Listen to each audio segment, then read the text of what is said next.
C'est super, on peut communiquer avec le monde entier. Die Kartoffel, la patate.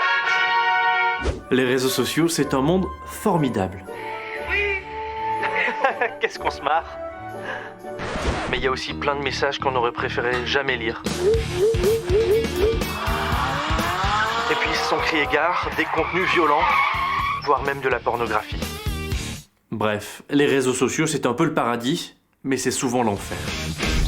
Résultat, de plus en plus d'États membres souhaitent instaurer une limite d'âge pour y accéder. Une limite, ok, mais à partir de quel âge ? Pour éviter que chaque État ne fasse sa cuisine dans son coin, la Commission européenne voudrait proposer une solution qui marche dans les 27. Elle a proposé une application pour remédier à cela. La question est donc, est-ce que ça peut marcher pour imposer un âge minimum sur les réseaux sociaux ? l'Union européenne enquête sur les plateformes depuis des années et le moins qu'on puisse dire, c'est que les premiers résultats sont alarmants. La Commission européenne a par exemple remarqué que TikTok crée une dépendance. L'application est même pensée exprès pour cela. Vous savez, c'est un truc bien connu, faire défiler sans pouvoir s'arrêter. On appelle ça le doom scrolling. Au Québec, on parle de défilement morbide. Tout est dit. Les algorithmes sont faits pour nous garder captifs. C'est un peu comme une machine à sous.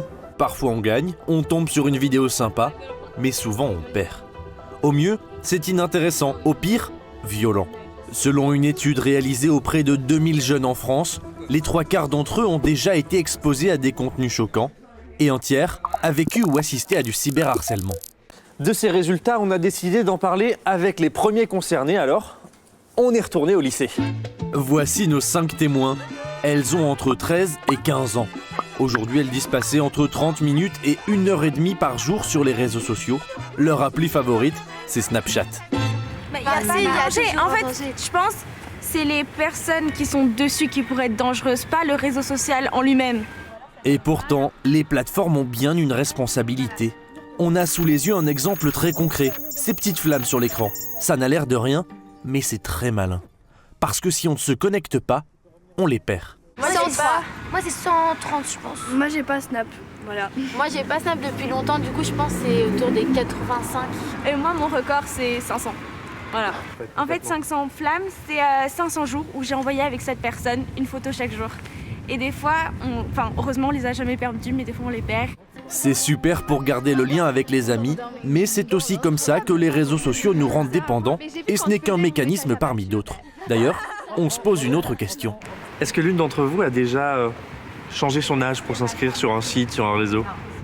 Moi, sur Snapchat, j'ai mis que j'étais une 2010, je pense, pour être sûre, parce que je savais pas trop c'est quoi l'âge.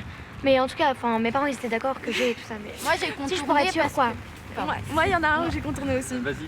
Moi, j'ai contourné parce que, en fait, mon papa m'a dit que c'était jamais bien de mettre ma vraie date de naissance. Vous l'avez entendu, ces ados sont accompagnés par leurs parents et elles ont une utilisation raisonnable.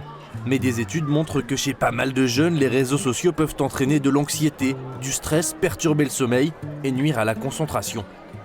Bref, il y a urgence, alors on fait quoi ? Parmi les citoyens européens, ils sont 89% à s'inquiéter de l'exposition des enfants à des contenus violents ou à du harcèlement en ligne. Voilà pourquoi aujourd'hui 74% des Européens sont favorables à un système de contrôle de l'âge sur les réseaux sociaux. Un contrôle qui existe déjà, en tout cas théoriquement. Jusqu'à présent, ce sont les plateformes elles-mêmes qui s'en chargent, par exemple ces 13 ans sur Instagram ou sur YouTube. Sauf que les contrôles ne marchent pas vraiment. Qui n'a jamais changé sa date de naissance pour s'inscrire sur un site ? C'est pareil sur les sites pornographiques, il suffit de cliquer sur « Oui, j'ai 18 ans », personne ne viendra vérifier. Aujourd'hui, les gouvernements veulent pouvoir fixer eux-mêmes un âge légal et faire de vrais contrôles. Mais c'est un peu la loterie. En France, en Grèce, au Danemark et en Pologne, l'objectif c'est 15 ans. L'Espagne, le Portugal et la Slovaquie veulent 16 ans. L'Autriche préfère 14. L'Allemagne réfléchit encore. Si on dézoome, 25 des 27 États membres veulent fixer un âge minimum. Fun fact, l'Estonie est contre. Le pays estime qu'il ne faut pas exclure les jeunes d'Internet. La France fait partie des pays les plus vocaux sur le sujet, comme l'explique cet eurodéputé.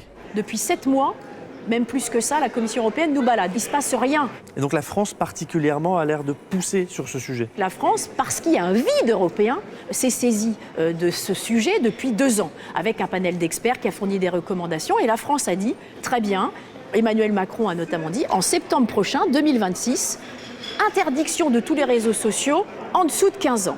À force de le répéter, petit à petit, l'idée fait son chemin. Il y a une volonté quand même des États membres, il y a un vrai consensus sur le fait qu'il faut une solution européenne, c'est-à-dire une majorité numérique harmonisée au niveau européen et une solution de vérification européenne. En novembre 2025, le Parlement européen a réclamé un âge minimum et surtout uniforme à l'échelle de l'UE, 16 ans pour pouvoir se connecter sur les réseaux sociaux, sur les plateformes vidéo ou pour utiliser les assistants IA. C'est un peu comme quand on a voulu interdire l'alcool aux mineurs. À un moment, les États membres ont réussi à fixer des limites d'âge, même s'il y a des exceptions, et que c'est dans la vraie vie, donc c'est quand même un peu plus facile à contrôler. Objectif donc, harmoniser. Mais c'est compliqué. Alors à Bruxelles, on a ressorti le manuel de droit. La réponse, c'est à chaque État membre de prendre des mesures. Mais qui va contrôler ça? En gros, chaque État membre va fixer son âge et la Commission européenne va leur donner le moyen de le vérifier. Récemment, la Commission européenne a présenté sa solution. Notre application européenne de vérification de l'âge est techniquement prête et sera bientôt disponible pour les citoyens. Mais ça va marcher comment? Voici une vidéo promotionnelle de la Commission. En gros, on installe l'application de l'UE, puis on s'inscrit avec sa carte d'identité et on prend une photo de son visage. Maintenant, pour s'identifier sur un site, il suffit de scanner un QR code avec l'application. L'appli n'enverra qu'une seule info si vous avez ou non l'âge pour accéder au site. Rien d'autre. Simple, basique. Sauf qu'on a déjà trouvé des failles de sécurité. Heureusement, ce n'était pas de méchants hackers. Mais des experts ont déjà pu contourner les contrôles de sécurité et affirment que les données personnelles ne sont pas bien sécurisées. C'est tout le contraire de ce qu'on cherche à faire. Heureusement, la Commission européenne dit qu'elle a déjà réparé les failles de sécurité. Ouf! Tout cela, ça a tendance à inquiéter Siméon de Brouwer. C'est un activiste pour les droits des citoyens sur le numérique. Pour lui, ça ne règle rien. L'application telle que présentée, si elle est développée comme elle a été promise, serait intéressante par rapport aux autres solutions, mais ne résout toujours pas le problème parce que ça reste un outil de censure, un outil d'exclusion, qui fait que les jeunes et les personnes qui n'ont pas la capacité de prouver leur âge parce qu'ils n'ont pas de papier d'identité ou pas de smartphone assez récent, ne peuvent pas aller en ligne. Le contrôle d'âge tel qu'il est proposé actuellement est-il la bonne solution? Une vérification d'âge, c'est juste ça. C'est délayer, c'est dire après un certain âge, vous êtes suffisamment bon pour le faire tout seul et on vous jette dans le bain sans avoir résolu le problème de fond qui est que les plateformes sont toxiques aussi pour les adultes. On a échangé avec des lobbyistes de Google et de Facebook. Même eux sont dubitatifs. Ils nous ont répondu par mail « On a plus de questions que de réponses ». Et puis il faudrait que le système soit utilisé partout, mais pour l'instant, seule une poignée d'États membres souhaitent le tester. Si on devait résumer en un mot, c'est la cacophonie. 16, 15 ou 14 ans, aucune solution uniforme n'est en vue. La Commission européenne a proposé une solution technique avec cette application, mais ça ne sert pas à grand-chose tant qu'il n'y a pas de consensus politique. Et puis les applications auront toujours des failles qu'il sera possible d'exploiter. Et vous, qu'en pensez-vous? L'Union européenne doit-elle davantage s'impliquer sur le sujet? Dites-le nous dans les commentaires et abonnez-vous à la chaîne Arte Info pour ne rien rater.